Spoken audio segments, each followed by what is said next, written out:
इकडचे उमेदवार कोण निवडून येतील? क्यों बेवकूफ बना रही हो मैडम? हिंदी बोलो ना, समझ में आएगा तो बोलेगा ना। नावं माहिती नाहीयेत का? हिंदी बोलो, हिंदी। नावं कळतायत की नाही? मोदी की जैसे बेवकूफ नहीं बनाने का, हिंदी बोलो। नाही मी तुम्हाला सरळ प्रश्न बनाता है उसे नहीं बनाने का। मी सरळ प्रश्न विचारते, दोन नावं घेतली, या माणसांपैकी कोण निवडून येईल असं वाटतं? हिंदी बोलने का, मोदी की जैसे बेवकूफ नहीं बनाने का। नाही मी मराठीतच बोलणार तुम्ही महाराष्ट्रात आहात, मी मराठीतूनच बोलणार आणि मी मराठीत प्रश्न विचारते, तुम्हाला सांगते की तुम्ही हिंदीत उत्तर द्या।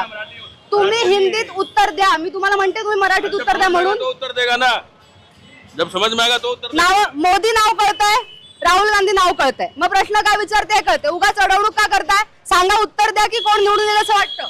जब समझ में ही नहीं आएगा तो क्या उत्तर देगा? जर का समजत नाही तर वाद का घालताय? म्हणजे काहीतरी तर कळतंय ना, उगाच अडवणूक नाही करायची। तुम्हाला जर का मी सांगते की तुम्ही हिंदीत उत्तर द्या, बेवकूफ नहीं बनाने का हमको। तुम्हाला मराठीत बोलायचं नाही हे सांगा, हमको बेवकूफ नहीं बनाने का। तुम्हाला मराठीत